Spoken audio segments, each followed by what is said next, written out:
Go front view, or I don't like side view. What's your best angle? Just Like, Gorgeous. you get a bit fresh. I was a bit fresh with you, sweetheart. You are the flirtiest member we've ever had, and I love it. And you were taking it on. It was I like, am. I love it. What girl doesn't like that? so beautiful. Well, you know what, Naim? If What's you that? wish to, and you so know this, I know.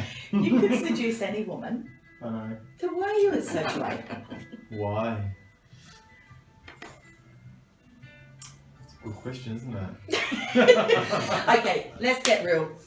You're a good-looking guy. You tick a lot of boxes. You've got a lot of confidence. You've got a lot of charisma. You've got a lot of sex appeal. Okay. So people looking at this video would think you're fake. You wouldn't be at Social 8 because you don't need Social 8. Sure. And in fact, I hear this so often about, Definitely. you know, attractive people, confident people, whatever. Oh, what would they need Social 8 for? I've got my answer, but I'd love to hear your answer. So let's rewind 7 years now. Okay, let's go back 7 years. So you remember me 7 years ago. Yeah, I do. Yeah. So I'll ask you that question. How did you perceive me back then? How were you feeling back then, Naim? Well- Let's go back to you. Okay, Oh. edit. Because you knew how I was back then. Yeah, I so know. Okay, I was so quite Naim, when I met- vulnerable alright. when... Let's just give a pause so I can edit. Sure. So Naim, I did first, well, met you many, many years ago, but you first joined us at Social 8 about 7 years ago. That's correct, yeah. And you were still flirty then. You were Yes. still good looking then. Mhm. You were still confident then. Mm-hmm. You still attracted girls then. Mm-hmm. What was the difference from then to now? My self-worth and confidence and self-esteem, all three together. Right, which nobody meeting you would really know. Like it was Definitely. very well hidden secret. And this is something that I do find a lot of people, not just men, but women as well, a lot of people that appear to be successful in many areas of their life, of course, have low self-worth or self-esteem or self-worth, self-esteem. What was the third one you said? Self-confidence. Self-confidence. So all three. So I think Yeah. I'm equal to self-worth. Yeah. Ultimately at the end of the day. And I think this is wonderful that you bring this up because it's like a dirty little secret that nobody talks about. And yet each person feels this. You know, I don't think there's a human walking that doesn't have self-doubt at some point in some area of their life, particularly socially. So as a result of that, why did Social 8 appeal to you when you were going through a phase, for whatever reasons, where you were struggling with self-worth? I needed to find, as much as I went on that self-development journey and having a relationship with myself, I needed to have a social relationship with ordinary people. So you kind of needed to practice Yeah, yourself. I needed to walk my talk, if that made sense. Yeah. So, Yeah. and having that relationship myself, I understood where I was coming from, but how could I relate to other people, not just in the dating world, but in the social sense. So I had to navigate those waters, and I still didn't have that. And Social 8 gave me that platform and allowed me to do that. So I made a lot of mistakes along the way. I was quite ignorant and arrogant, and a lot of that shadow self and my self-sabotaging ways had come out. So when you say shadow side, like your negative side, the side that perhaps you don't like about yourself, Well, there was was blinkers. flaring up, or Yeah, there were where your blinkers. triggers were Yeah, flaring my up. triggers, my blinkers, my blind spots, and a lot of the stuff that I thought I knew about going through my own journey. But the real world of my biggest lessons were going to Social 8 and putting that into place and seeing where I sit with other members and how I was presenting myself from my personality point of view. And I just wanted to be authentic and real in who I was. So, and I was still navigating those waters for quite a while. So.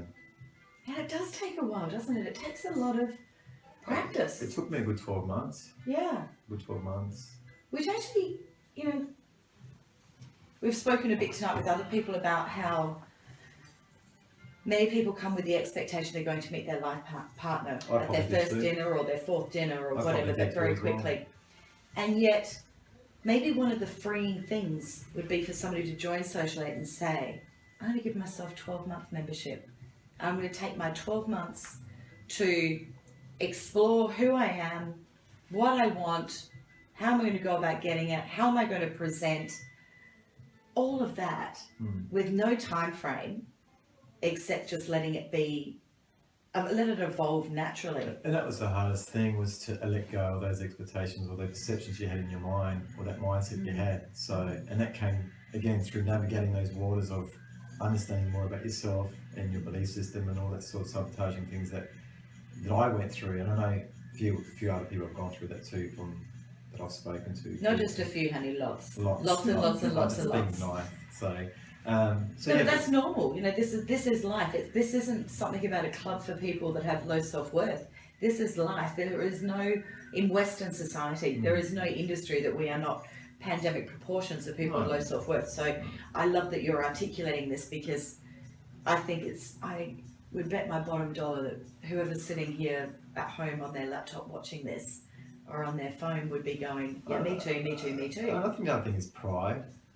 I'd love to talk about the male pride in particular. It's the ego, because, well, please share.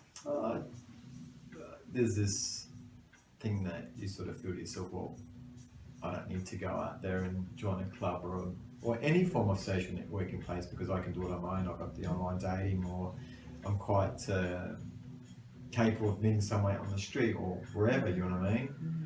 There's that little voice inside your head sort of thing, well, what do I want to join this for, do you know what I mean? So, Oh yeah, I know.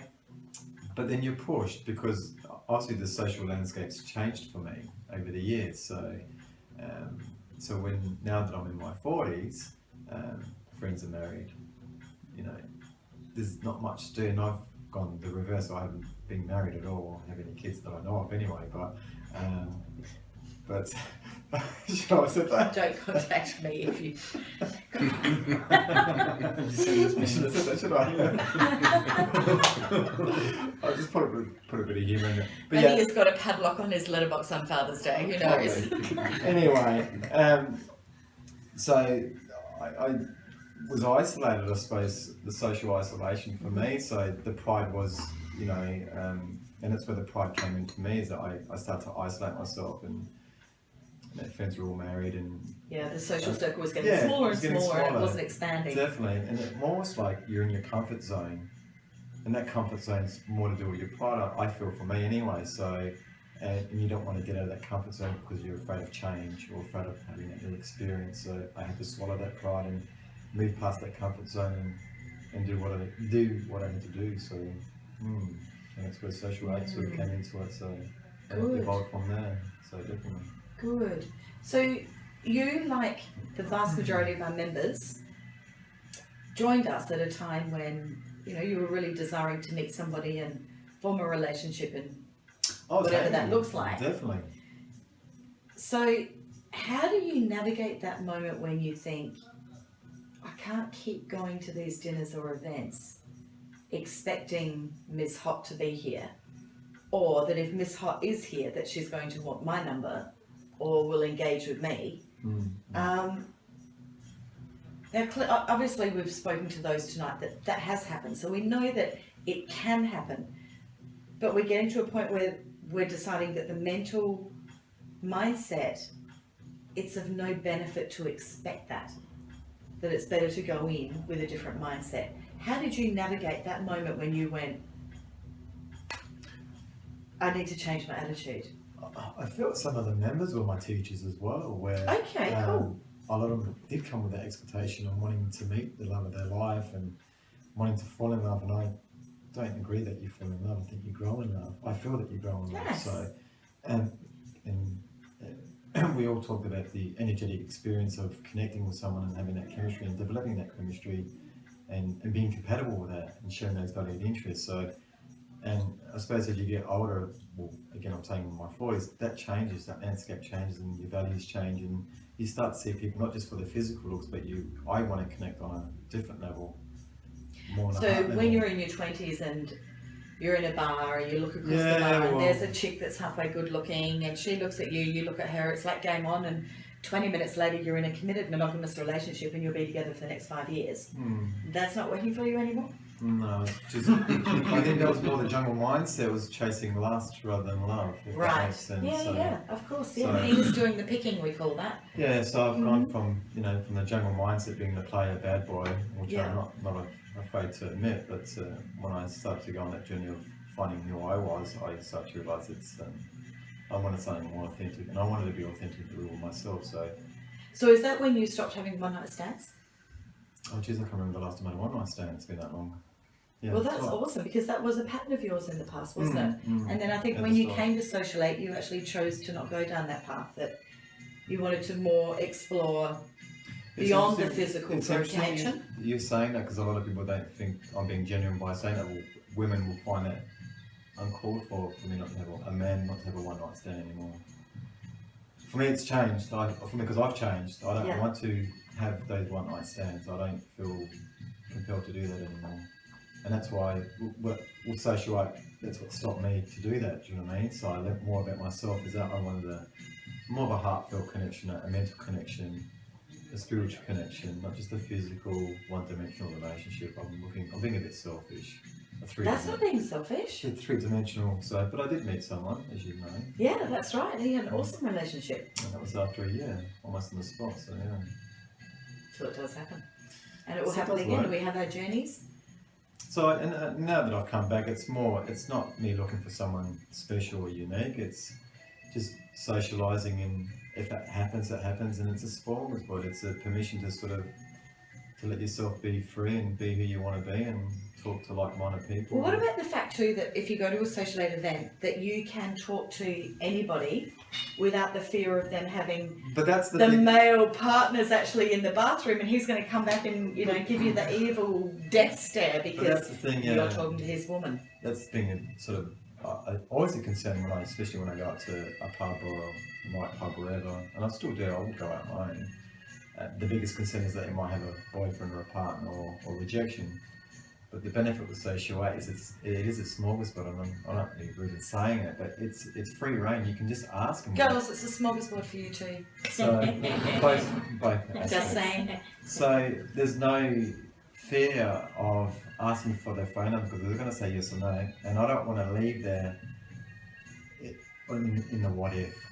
If I didn't ask her, and if she doesn't get to me, that's fine. If I don't see her again, but as long as I did ask her, Awesome. do you know what I mean? So And I think by knowing that there is always going to be another opportunity, definitely. does that always make is. it easier to put yourself out there and think, well, I can handle the rejection easier because if she says no, mind you, not many do to me. However, if she Well, says I no, did that in the last event. It was quite good. So it's easier. It's easier if they reject me because I can move on to the next person. I don't want to sound rude in saying it, but it's just easier. You know where you stand with that person, and it's not them being rude or anything. It's just that. so you're not investing into the No. unknown. Yeah, so I can invest in someone else, or invest with meeting some guys that I'm, business networking, and I've met a lot of people that I've business worked with, Good. teachers Cool. and stuff like that. So it doesn't have to be just purely on wanting to meet a woman. Do you know what I mean? So Yeah. that's what I want to. Yeah. Excellent. Mm. Final tips for. Let's talk to the guys. Final tips to the Fabios of this world. Oh, I'm a Fabio. I wish I was a Fabio. I lost all my hair. I used to be a Fabio. Final tips to the guys that are thinking, I don't know about this. I still think that I might get stuck with not my equals. What do you mean by equals? Well, each of us has our own arena that we feel comfortable in socializing. And I like to think that my beautiful team and myself at Social 8 that we're pretty good at being able to try and work out the right arena for people Sure. to be selected to meet. Cool. And yet I think there is the fear of guys thinking, I don't know, maybe they're not my tribe, they're not my kind of women that are there. Well, different strokes with different faces. I suppose everyone's got a different taste when they want to dine and stuff like that. Everyone has different flavour. But I feel from my own experience is that what's happening now with the social landscape, it's a lot harder now. Obviously, it's an online dating, and it depends where your intention is and where your reasoning is behind it as well. Yeah. But if you're wanting to meet like-minded people and then wanting to overcome even a change or a crisis, because it helped me immensely, and to find yourself with confidence, this is a safe environment to do it in. Yeah. So, and that's why I recommend it to men that are going through that. It's like, it's a pattern that they go through when people go through a grief or a loss or a separation, whatever it is that they're going through. And if they can be in a safe environment where people are supportive and understanding, where they're in that same boat and they're, you know, traveling the same seas, there's no need to make a judgment. So Actually, you bring up an interesting point that I hear a lot of people say at the dinners and the events. It's actually so refreshing to be with so many people that are the same as me, in the same boat, in the same situation, and that seems to make them, maybe a lot of people that are either newly separated or divorced are in a situation where all their friends are married and in relationships, and so they kind of feel like a bit of the odd one out, and nobody really understands in their network what they're going through. But that allowed me to create my confidence by doing it. Obviously, recently split up with my ex-partner through socialite, but that allowed me to get back on the horse again. And instead of going back to the old patterns that I used to have, but self-sabotaging way, I actually got back on the horse and got back to socialite and got my confidence back up and I was over. So I highly recommend it to anyone. So. And he's back, clearly. He's got his mojo back. I don't know, but yeah, anyway. Thank you so much, Naim. That's awesome. Thank you.